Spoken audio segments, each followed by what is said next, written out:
And so now this is the fourth video in the GRAIL and the Holy Sephiroth series from Temple Doors 1998, the GRAIL Alpha through Omega.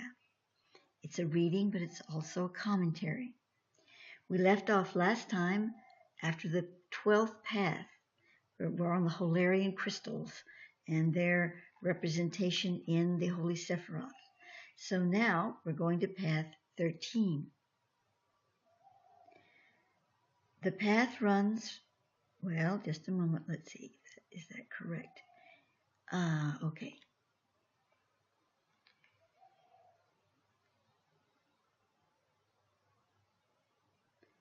Yes, it appears to be. I wanted to make sure. Path 13. The path runs from Gebrua, judgment, severity, and strength, to Hod, splendor, glory, and reverberation.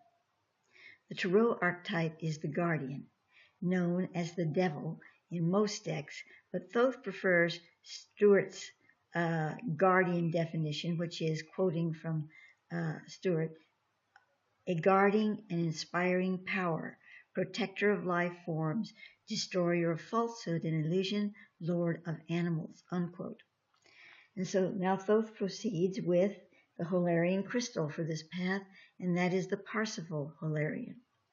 This Holarian transports electrical lightning energies from the etheric realm into the physical. Through the Parsifal Holarian, the crystal and grid of the planet is updated in calibrations to the major dynamic currently present in the consciousness of the Earth. At certain points in time, the nine awakener beings in the form of unicorns gather together to receive the Parsifal Holarian from greater dimensions as it descends into a semi-physical radiant form. The unicorns of the round form a circle pointing their horns toward the center to manifest this crystal in their midst. It remains for only a short period of time on the physical plane as it charges the crystalline earth grid and then returns to the higher dimensions of reality. Now, understand when we speak of things like unicorns and horns and dragons and all of this, these are actual beings on inner plane realities. Now, they have shaped their forms according to many things, one of them primarily being how we wish to see them and the collective mythos that surrounds them. But that doesn't mean they aren't real. And also, it doesn't mean that they aren't real in their form of a horse with a unicorn horn, because, as Thoth says, they are related to horses in a Davic manner. So their form can easily take that impression upon the ethers. You know, we tend to think that our physical bodies, the way we look now and everything, well, tough luck. We were born with that, you know. I mean, short of plastic surgery and dieting and whatever, there's not a whole lot we can do about it. But Thoth says that we're actually projecting our our physical appearance through the genetics that we are offered, but we could drastically change that projection nonetheless and use other aspects of those genetic frequencies that we were given if we knew how to do that. And so the point being made is that unicorns with horns, dragons with fiery breasts, whatever, this is no more of a projection than you and I, really. And so now, let's see, I was in the unicorns. Yes, the Holarian projects, this Parsifal Holarian projects through amethyst, the GRAIL mythos becoming a vessel for powerful transformative energies, as did Parsifal.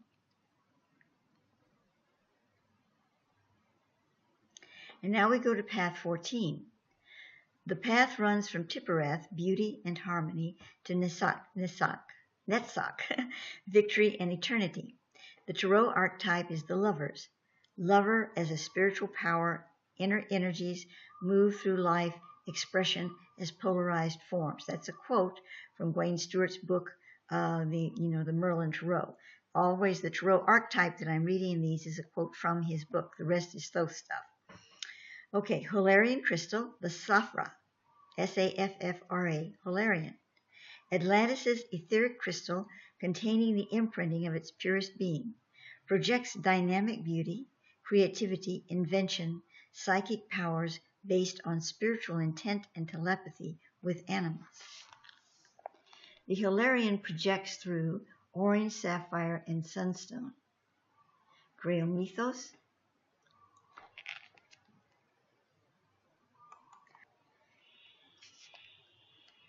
The template for Author's Kingdom as a vehicle for the Grail mystery was begun in Atlantis and is carried out by solar facilitators of Atlantis, Merlin among them. And we have to remember that Thoth said he is one of the 5 souls of Merlin.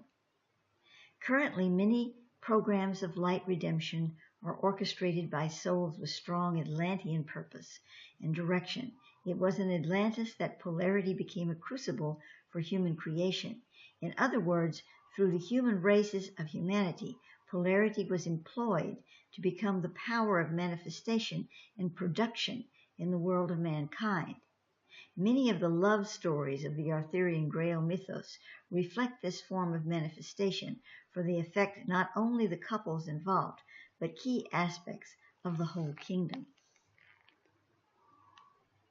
And now Path 15. The path runs from Tiphereth, beauty and harmony, to Yesod, foundation. The tarot archetype is the sun, quote, central knowledge, all divine sons, S-O-N-S, children and their mothers, arousal and direction of life forces from their origin, unquote. The Hilarion crystal is the Excalibur Hilarion, the firebrand of the threshold, that which arises from the flame of creative potential to exalt manifestation. It is the sword of divine lineage, for to possess this power is to perpetuate a sovereign dominion over matter. This Hilarion is the crystallic force field of the Excalibur template, found within the vortex atop Mount Reba on the Isle of Man, Scotland. The Hilarion projects through selenite, moldavite, emerald, and green tourmaline. The Grail mythos, the right use of the sun sword of King Arthur, forged in sacred ritual within the temples of Hibernia in the age of Thoth. In mythos, it is the truth speaker that, when struck upon the tongue of holy stone, calls forth the true word from the earth. Arthur's right use of the sword was his font of power over matter, for only through absolute integrity will the sword call the name of its master, spiritualized will.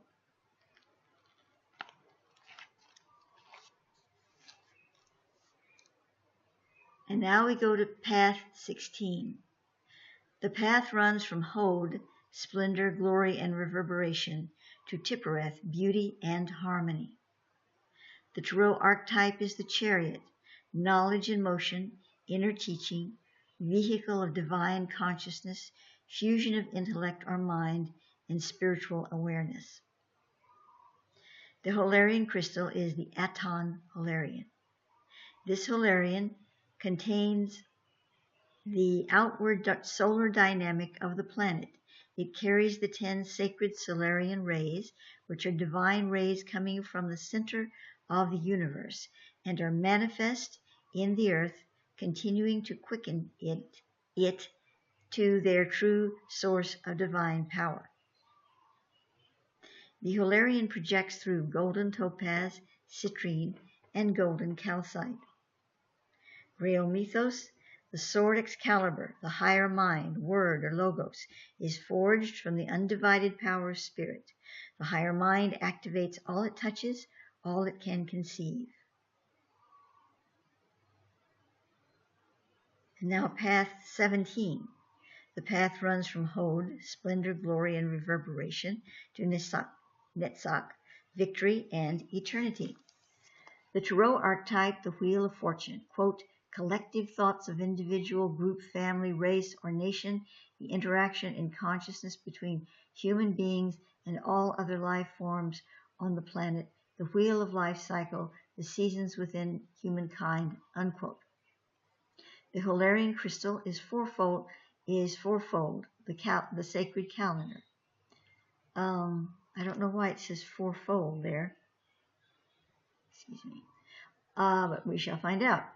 The four sacred seasons exemplified through their equinoxes and solstices as divine procession through time and space. It is the crystal of the Aegea consciousness found within the sacred aeon or year. From this consciousness arises the secret of eternal life. The Aegea is the mystery of the wheel of eternity that identifies the equinoxes and solstices as grails of four elixirs, which when released into the earth mind of humanity transmute entropy of the atomic structure to syntropy and disintegration to integration. These grail cups, personified in the sacred calendar Holarian, sit at the apex of the four sacred seats or directions within the compass rose. The Holarian projects through. Vernal equinox is green adventurine, summer solstice is lepidolite, and autumnal equinox is tiger's eye, and winter solstice is kunzite. That's why I said it's fourfold, because it's a fourfold Holarian. Obviously. Okay, the Grail mythos, the seasons exemplifying human archetypes in the Arthurian mythos. Spring, renewal of the land through the flower queen Guinevere. Summer, eternal harmony and balance, the summerland or perfected kingdom on earth. Autumn, Merlin as the presence touching life and death and thereby creating a state of reconciliation between the two.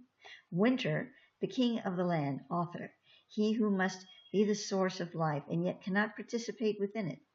Through his service, so he creates a matrix for a better world, yet he is forever on the outside, looking in, unable to taste the wine of his fruit. Ultimately, he is slain from this sorrow, and with him, so the summer land is extinguished. His seed is still buried deep in the frozen earth to create a future harvest.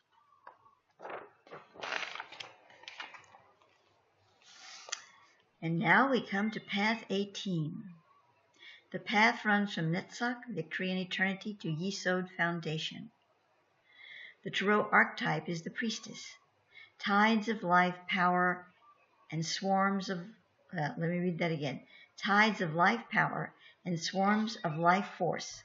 Goddess, or, let me start that over again. Now, this is a quote from Wayne Stewart's book. Quote, tides of life power and swarms of life force, goddesses or inner world image connect to transformation through the natural tides or cycles of the regenerative world, guides or initiators into the higher transpersonal consciousness, unquote. The Holarian crystal triplicity, the three Norns Holarian, which contain within it the Norn, excuse me,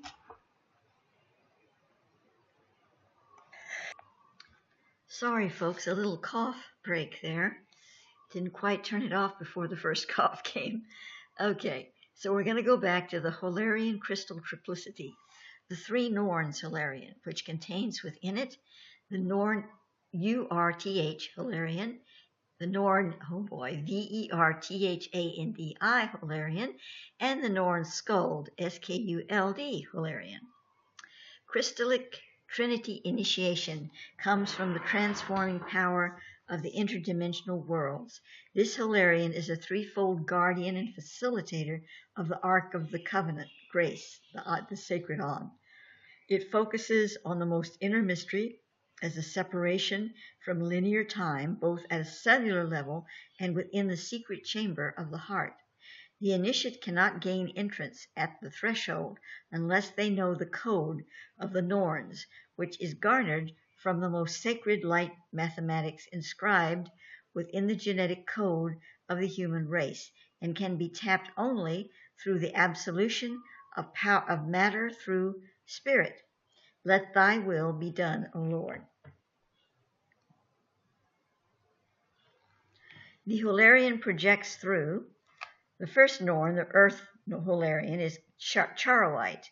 The Norn of Verthandi is Sugilite, and the Skuld Norn is Angelite. Grail mythos, the three faces of the goddess are seen in Guinevere, Morgana, and Nimue. These three represent, respectively, heart, soul, and spirit. Altogether, they form the Lady of the Lake, she who is the repository of Akashic wisdom in the starry fields of heaven and the labyrinthine chambers of earth. It is the interaction of heart, soul, and spirit that defines the guardianship of Earth's destiny and what roles are played by whom. Sounds good to me. Okay, the next one.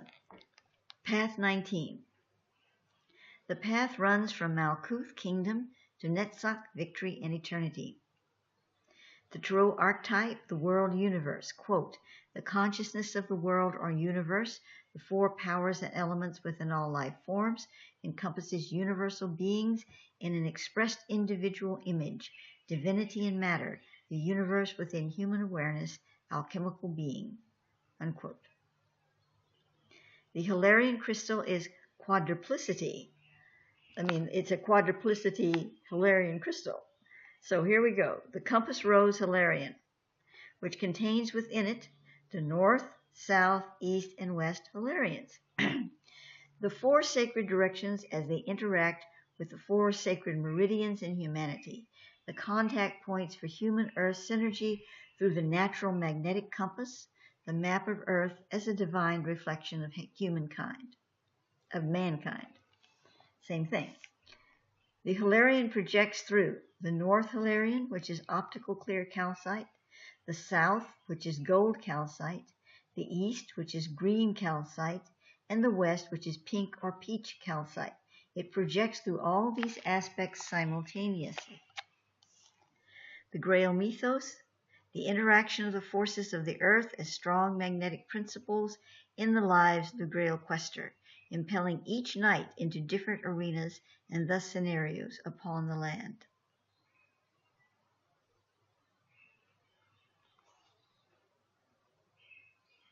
Path 20.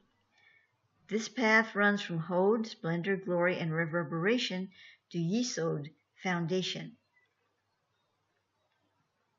The Tarot archetype is the magician. Quote, Hermes, the great initiator through intellectual energies founded within controlled life forces. Honorable power, living magical arts, glorious foundation of knowledge, unquote. Well, now, Thoth is Hermes. That's the Greek word for him. And he does often come up and speak about the magician as one of his, tarot cards, so to speak. Then we go to the Hilarion crystal, which is the Thoth Hilarion. The Christed power in the mind and heart achieved through divine reason. The crystal of purpose achieved in knowledge rather than knowledge achieved through pain to find purpose. Let me read that again because it's kind of deep, I thought. The crystal of purpose achieved in knowledge rather than knowledge achieved through pain to find purpose. This Hilarion is the etheric emanation of spiritual science, that which organizes the most divine into the sacred law, the sacred science of law and performance. The Hilarion projects through lapis and azurite and blue tourmaline and kyanite, kyanite and emerald. The Grail mythos, Merlin as a Christed being and master of occult science, and his right to use of these powers through his spiritualized will, so the main Grail participants are roused to respond in kind to their own Christic powers.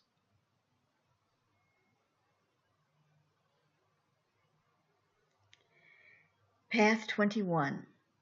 The path runs from Hod, splendor, glory, and reverberation, to Malkuth, kingdom. The Tarot archetype is the Fool, internalizing consciousness, mind or intellect in quest of truth, child of the Great Mother. This is a quote from Gawain Stewart again. And I think his name is somebody Stewart, R.J. Stewart. I'm sorry, it's not Gawain, it's R.J. Stewart. The Hilarion crystal is the Archangel Hilarion. The Archangel, oh God, I'm sorry. Not the Archangel Hilarion, but the Archangel Hilarion. That's the name of the Hilarion. Okay. Sorry, I'm going to get a giggle fit here. The Hilarion projects through golden jasmine, inner earth only, not available on surface earth, so don't go looking for it in your crystal store. Golden sea, rare surface earth but not commonly known, and moldavite, meteoric origins. This Hilarion contains the light which was stolen by Lucifer in his fall from grace. It is an amalgam of the light particles of Christ, Michael, and Lucifer. Lucifer seeks to regain his lost light from this crystal through the Antichrist. However, if the Antichrist possesses the crystal, the light will not be returned in the proper way. It will be taken through entropy and not received through divine syntropy or sourcing within the divine core of all being. While a divine vibration, the Archangel Hilarion crystal is capable of violation by the Luciferic forces. The Archangel Michael, able to move about now on the earth plane, is sent to redeem this crystal vibration for the ascended Christ before the Antichrist can find and control it. This etheric crystal is now merged with the physical crystal once atop the staff of Moses, which was attached to the true Ark of the Covenant, the Ark of Grace, or Sacred On. Now let me go into explaining that a little bit. It sounds kind of like a fairy story.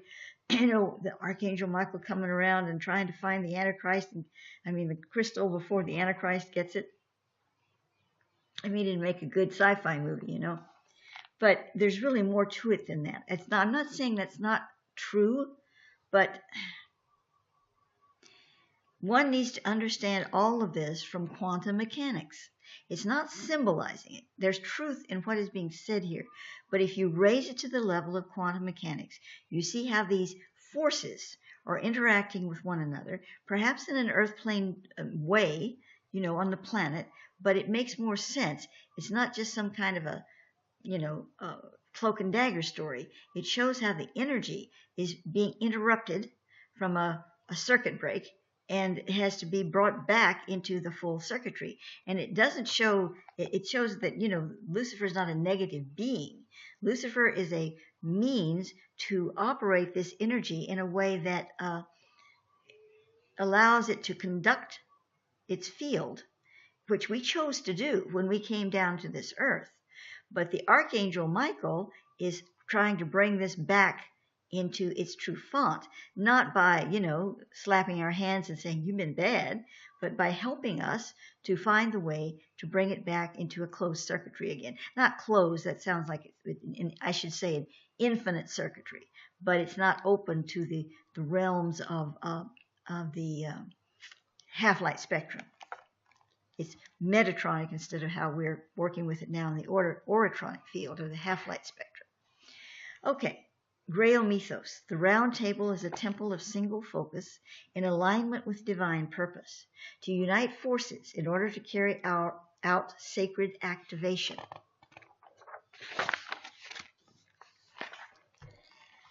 And now, path 22, the last path so far.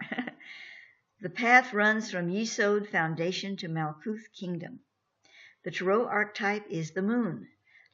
Quote, life, power, information, and expression, the four elements and their inner reflections on or harmonics of consciousness, the kingdom of life, passage of awareness, inwards and outwards, the mysteries behind nature, unquote. The Hilarion crystal is the Avalon Hilarion, the Hilarion of feminine magic through nature, a sanctuary for healing of spiritual wounds, a repository of goddess knowledge in its most subtle and free-flowing state, the elixir of perfect peace, a bridge over troubled waters. The Hilarion projects through moonstone, jade, and blue lace agate.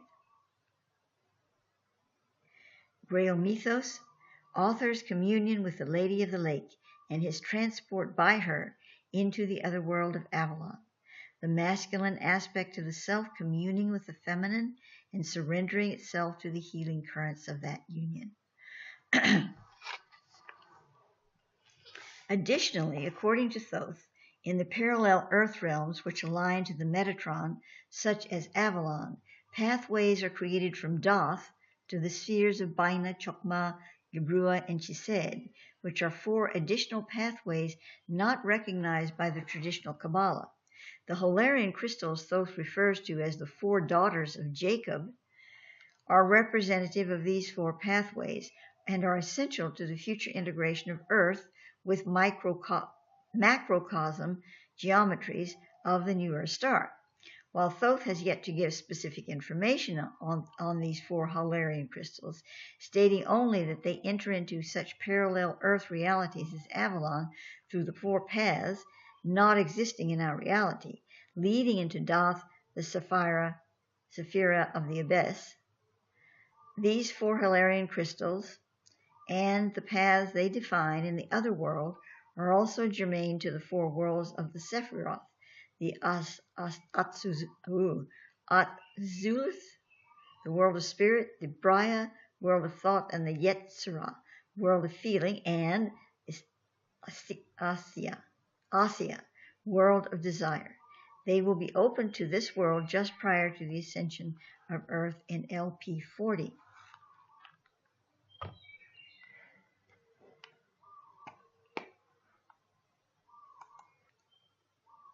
Well, I thought it would be interesting to look up, see if Jacob did have any daughters, and behold, apparently he does. See, when I wrote that, I don't think there was any Google. I mean, we had some internet, but it was rather primitive, so I thought I'd look this up. And yep, they're daughters. Although this says that his daughters consisted only of Dinah. I wonder if that's the one that blew the horn. You know the song, Dinah, Come Blow Your Horn? Anyway, perhaps Dinah had some young midservants who grew up with her, and for the sake of his daughters, Scripture referred to them as Jacob's daughters. Well, I kind of don't buy that. I think he did have daughters. I mean, more than one. That's what I'm receiving right now. He had 4, in fact. But this is not referenced here. They're saying that he really didn't. Oh, well, I just thought that would be of interest. I don't know why Thoth would choose to call those Holarians, the 4 daughters of Jacob. But we won't try to find out now. We're going to proceed with this material here. And actually, that's the last one. So we've actually completed the series. I may additionally include a activational video, a short one, a meditative one in Second Life that's just sort of a follow-up to this. I'm not sure I'm going to do that, so I'm not sure, but I might. And otherwise, this really does conclude the series on the Grail and the Holy Sephiroth. So thank you for listening. I hope you were able to receive something from it. Remember, if you want the text, as portal members, you can find that in the vault area, and I will also put a link to it when I embed this. Well, I can't do that. Let's see. I can, yes, when I put it in the portal in the video section, I can include an embedded link right there to this issue. I hadn't been doing that, but I will at the conclusion here. In any case, it is the Temple Doors, Volume 1998, GRAIL, the GRAIL, Alpha and Omega. It's just one big issue. And this particular material you will find at the end of that issue. So many blessings to you all. Until next time, happy trails.